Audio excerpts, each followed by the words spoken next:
आज हमने सबक नंबर 8 पढ़ना है। उसमें हमने पेश की आवाज़ सीखनी है कि पेश को किस तरह से पढ़ा जाता है, उसकी क्या आवाज़ है, उसके पढ़ने का क्या तरीका है।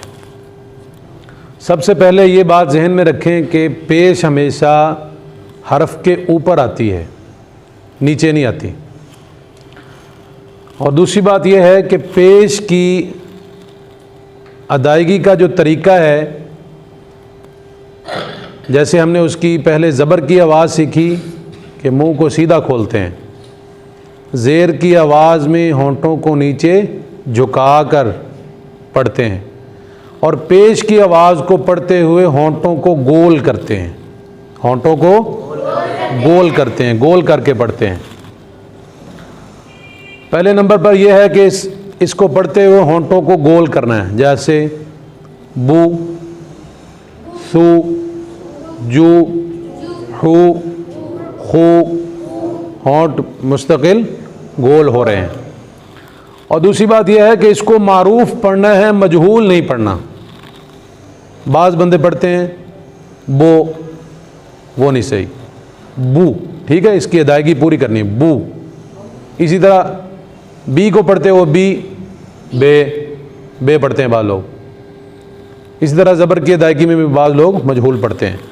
तो इसको मारूफ पढ़ना है, जो इसकी असल आवाज़ है, होंठों को गोल करते हैं, उसी आवाज़ के साथ इसको पढ़ना है।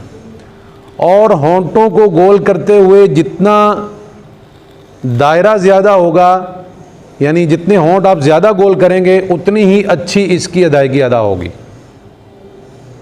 यानी ये जितना आपका जो दरमियान में जगह है, इसको जितना आप बारीक कर देंगे, उतनी ही ज़्यादा इसकी अदायगी अच्छी होगी। बू अगर आप खोल कर रखें बो, तो वो अदायगी नहीं होगी। तो ये बू, उसको करीब ले जाएंगे तो ये ज़्यादा अच्छी अदायगी होगी। इसी तरह आखिर में रा का कायदा है कि रा के ऊपर अगर पेश आ जाए, जिस तरह हमने पीछे पढ़ा था, रा के ऊपर अगर ज़बर आ जाए तो रा को मोटा पढ़ते हैं। क्या करते हैं? मोटा पढ़ते हैं।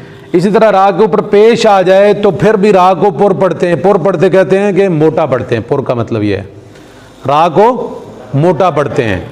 ज़बर और पेश आ जाए तो रा को मोटा पढ़ते हैं। अगर रा के नीचे अगर ज़ेर आ जाए तो रा को बारीक पढ़ते हैं। मिसालें हम देखेंगे। ये मैंने शुरू में 3 मिसालें दी हैं जिनके ऊपर तीनों हरफों के ऊपर पेश हैं। इसके ऊपर डबल पेश है, बाकियों के ऊपर एक एक पेश है।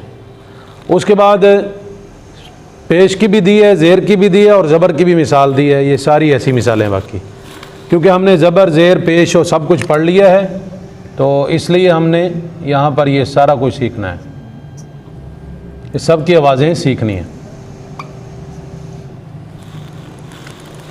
तो ये सबसे पहले हमने सौती तरीके के मुताबिक इसको पढ़ना है कि हमने इसके हिजे नहीं करने, जोड़ नहीं करने, डायरेक्ट उसकी आवाज़ पढ़नी है। रू, सू, लू, रूसूलू। देखें होंठ मुसलसल गोल रहते हैं। रूसूलू, उसको नीचे नहीं खींचना, उसको सीधा नहीं खोलना, होंठों को गोल करके रखना है। रूसूलू। इस तरह रू, बू, ऊ, रूबू, कु, तू, बुन, कुतुबुन। तो ये इसमें होंठों को गोल करना है मुसलसल। इसके बाद सीन के ऊपर पेश है तो होंठों को गोल करके पढ़ना है। सू, काफ के नीचे ज़ेर है, होंठों को नीचे की तरफ झुकाना है। देखें की, तो आ के ऊपर ज़बर है, मुंह को सीधा खोलना है। तो सूकी, सूकी, ज़ाद के ऊपर क्या है? तो होंठों को क्या करना है? गोल करना है। रा के नीचे होंठों को क्या करना है? नीचे की तरफ झुकाना है। और बा के ऊपर क्या है? ज़बर को पढ़ते हुए क्या करते हैं? सीधा खोलना है। देखें वो, री,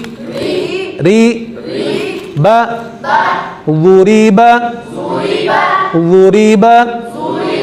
ज़ुरिबा लू ई न लू ई को पढ़ते हुए नीचे होंठ जाते हैं ना, झुकते हैं नीचे। ई न लुईना नु नु फी फी ख नूफी ख वू जी दा वूजीदा वू ली आ वूदिआ